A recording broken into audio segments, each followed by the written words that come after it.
मित्रों, आज मैं एक लघु कहानी जो राजस्थान की है, मैं आप लोगों के बीच में रखने जा रहा हूँ। राजस्थान में एक मरुस्थल के क्षेत्र में, जहाँ बालू ही बालू, टीला ही टीला इस तरीके से था, तो एक परिवार रहा करता था, जो पति पत्नी और एक 5 साल का बच्चा था। और वो क्या करता था कि जो अपना मेहनत से कमाता था, कमा के अपना पेट भरता था, खाता पीता था इस तरीके से। लेकिन एक इसके साथ साथ एक बहुत बड़ी अच्छाई उसमें ये थी कि जितने भी राहगीर लोग जाते थे, उधर से जितने भी व्यापारी लोग व्यापार करके ऊँटों पे सामान लेके जाते थे, उसको वो अपना निःशुल्क, बिना स्वार्थ के उसकी सेवा करता था, उसको खाना खिलाता था, रहने का इंतज़ाम करता था। मरुस्थल में भी कहाँ कोई ऐसा स्थान, कहीं ना खाने की व्यवस्था थी, ना रहने की व्यवस्था थी, तो वो भी एक स्थल बना जहाँ पे लोग सब विश्राम किया करते थे। व्यापारी वर्ग विशेष रूप से वहाँ विश्राम किया करते थे, तो उसमें वो बहुत आनंदित रहता था। तो ऐसे ही जब इस तरीके से इसकी जो मतलब खासियत थी, इसका गुणगान पूरा क्षेत्र में ये फैल गया था कि जो पर्टिकुलर जो व्यक्ति है, वो बहुत ही महात्मा किस्म का है, बहुत ही जो अपने सेवा भावना रखता है, लोगों की सेवा करता है। तो एक बार क्या हुआ, एक व्यापारी आया। अब व्यापारी का कारोबार था सोना चांदी का। वो वहाँ आया और उसके बाद में जो उस परिवार का जो अपना नियमित जो दिनचर्या थी, उसको मतलब प्रेम से बैठाया, खिलाया, खिलाने के बाद में आराम किया।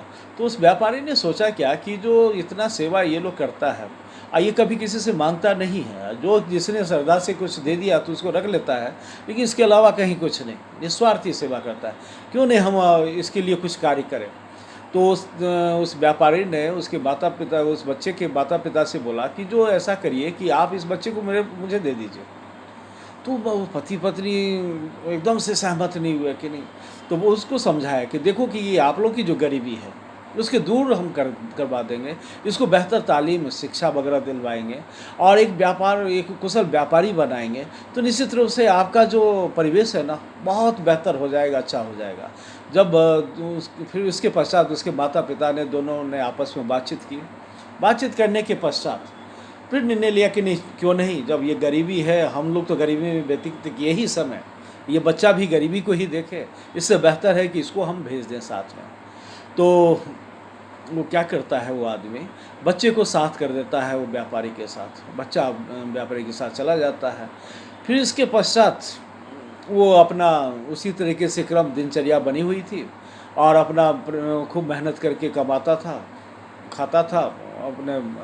और इसके बाद में जो भी राहगीर और जो भी व्यक्ति जाता, व्यापारी वगैरह जाता, तो उसकी सेवा किया करता था। एक रात में क्या हुआ कि दोनों पति पत्नी ने चिंतन करना शुरू किया कि देखो कि अपने जो सबसे प्रिय मेरा बालक था, वो उसको हमने उस व्यापारी के लिए दिया, तो क्यों दिया, क्योंकि ये कि उतना धन अर्जन करने के लिए और मतलब जितना सुखी संपन्न होने के लिए, जबकि हमारे यहाँ से तो हज़ारों के तादाद में व्यापारी सब इधर से जाते हैं, काफ़ी धन दौलत के साथ में जाते हैं। तो फिर बाद में एक गलत भावना उसके दिमाग में आ गई और पति पत्नी ने विचार किया, जब धन के पीछे ऐसा हुआ है, हमारा बच्चा गया है, तो क्यों नहीं ये जो व्यापारी आज जो आया हुआ है, उसके पास में काफ़ी धन है, क्यों नहीं इसको मार दें और इसका धन हम लूट लें।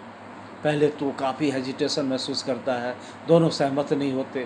फिर बाद में कहता है कि नहीं, ये करने में कोई क्षति नहीं है, अब जब धन अर्जन के लिए ही ये बात हो रही है, बेटा को हमने भेज दिया, तो क्या होगा, हम इसको मार दें। ऐसा ही किया, वो कुल्हाड़ी लिया और सोते हुए में उस व्यापारी को हत्या कर दिया। हत्या करके और उसका लाश को एक कुएं में डाल दिया और सारी संपत्ति इकट्ठा कर लिया। फिर इसी प्रकार से मतलब फिर दूसरा एक व्यापारी आया तो वो भी धन के साथ में ऊँटों पे काफ़ी धन दौलत था, वो लेके आया और वो फिर वहाँ पे रुका। रुकने के पश्चात उसके पति पत्नी ने उसको खाना खिलाया। खाना खिला के जब वो सोने गया, तो जैसे ही वो सोया, फिर उसकी हत्या कर देता है और सारा सामान उसका लूट लेता है। फिर बाद में जब कई बार इस तरीके से घटनाएं हो गई, तो फिर वो दोनों प्रायश्चित करने लगता है कि हम लोग बहुत गलत काम करने जा रहे हैं, ऐसा काम हम लोगों को नहीं करना चाहिए और हमने इतना पाप कर लिया, ऐसा प्रायश्चित जैसा अपने आप को लगता है और वो करने लग जाते हैं। फिर दोनों दृढ़ निश्चय करते हैं कि नहीं, अब कुछ भी हो जाएगा, हम लोग ऐसे कार्य नहीं करेंगे। इसके बाद क्या हुआ, ऐसे कई साल बीत गया। तो 15 साल के बाद में उसका बालक जो है वो लौटा उधर से, जहाँ 20-25 साल की उम्र, 20 साल की उम्र बच्चे की हो जाती है। और राजस्थान में एक परंपरा होती है कि जो बहुत ही बच्चे में ही शादी कर दी जाती है। तो बालक जब काफ़ी धन संपत्ति लेके ऊँटों पे सामान लेके आ रहा था, आया तो पहले अपने ससुराल गया। ससुराल में अपनी पत्नी से बोला कि हम जाएंगे, हमारे पिता तो इतने सेवा भावना सबकी करते हैं, आज हम उनके अतिथि के रूप में जाएंगे, हम उनको नहीं बताएंगे कि हम आपका बालक हैं। इस तरीके से फिर दूसरे रोज़ जब तुम आओगी तभी मतलब ये बात सबको जानकारी मिलेगी। ये बातें करके वो जो बालक है अपने सारा संपत्ति जो था ऊँट के ऊपर लदा हुआ सबको लेके उसके यहाँ पे जाता है। जाने के बाद में वो उसकी पत्नी जो है पति पत्नी जो है दोनों खाना वाना बनाते हैं। तो लड़का क्या करता है व्यापारी, वो उसके पास में चूल्हे के पास में बैठ जाता है और उससे बातें करने लगता है कि तुम्हारा बेटा भी होगा ना। हाँ मेरा, तो औरत बोलती कि हाँ मेरा बेटा तो है ही, वो गया है कमाने के लिए और उसकी आयु भी तुम्हारे बराबर ही होगी। तो कैसा लगता है, कैसा किस तरीके से था, इस तरीके से बहुत ही मिलके बातें करता है वो। तो बोलता है कि बस तुम्हारे जैसा ही होगा इस तरीके का, लेकिन वो पहचान नहीं पाती है। और प्रेम से उसके पास में रह के वहीं पे जो उसकी जो माता है वो खाना बनाती रहती है और वो देखता रहता है। फिर बाद में साथ बैठ के खाता है। खाने के बाद में क्या होता है कि जो वो सोने के लिए चला जाता है। सोने के लिए जब चला जाता है तो पति पत्नी फिर से विचार करता है कि देखो आज जो ये लड़का आया है, ये जो व्यापारी आया है, इसके पास में तो इतनी संपत्ति है, जितना हमने इतनी सारी हत्याएँ की उतना इकट्ठा करने के बाद भी नहीं हो पाई, क्यों नहीं इसकी हत्या कर दी जाए और इसकी संपत्ति लूट ली जाए। तो फिर बाद में इसकी वो जो औरत है वो मना करती कि नहीं नहीं नहीं ऐसा नहीं करो, वो लड़का बहुत ही अच्छा है, आज हमारा बेटा भी होता तो ऐसा ही होता। लेकिन दोनों फिर बाद में उसका पिता बोलता है, वो आदमी बोलता है कि जो देखो कि इसका जितना संपत्ति इसके पास में, इतना तो आज तक किसी के पास था नहीं। अभी तक जितना हत्या की उसके बराबर संपत्ति इसी के पास में, अकेले के पास में। एक अंतिम इसकी हत्या कर देते हैं, इसके बाद में हम लोग बंद कर देंगे। ऐसा ही हुआ। फिर रात में क्या किया कि उसकी हत्या कर दिया, हत्या करके उसका लाश भी कुएं में डाल दिया और सारी संपत्ति अपने पास में रख लिया। फिर बाद में क्या हुआ, दूसरे रोज़ उसकी पत्नी भागी अपने मैके से ससुराल आई और उसका नाम पूछने लगी कि वो कहाँ है आपका लड़का, बताइए कैसे कैसे।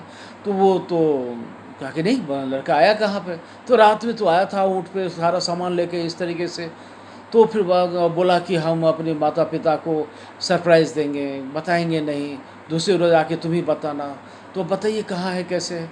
जैसे ही उसने माता पिता ने ये बातें सुनी, उसका शरीर पत्थर जैसा हो गया और उसके कुछ भी दिमाग में समझ में नहीं आ रहा था और पश्चाताप की एक लहर ज़बरदस्त तरीके से दोनों के दिमाग में घूमने लगी और उसको एहसास होने लगा कि मैंने अपने हाथ से अपने बेटे की हत्या कर दी।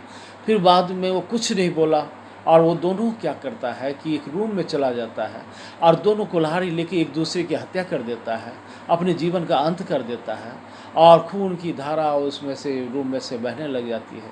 तो ज़्यादा लोभ, महत्वाकांक्षी होने का परिणाम इस रूप में मतलब प्रकट होता है, प्राप्त होता है। तो ज़िंदगी में एक सबक मिलता है इससे, कभी भी ज़्यादा लोभ, ज़्यादा लालच हम लोग नहीं रखें और ज़्यादा महत्वाकांक्षी नहीं हो।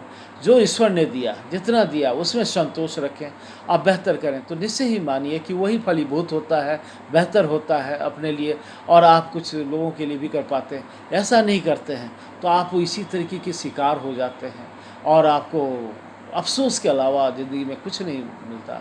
या एकदम एक्सट्रीम पे जाते हैं तो जो हर्ष से वो दोनों पति पत्नी का हुआ, उस तरीके का भी अंत देखने को मिलता है। तो इन बातों के साथ ही मैं आज अपना विचार यहीं पे ख़त्म करता हूँ। बहुत बहुत धन्यवाद।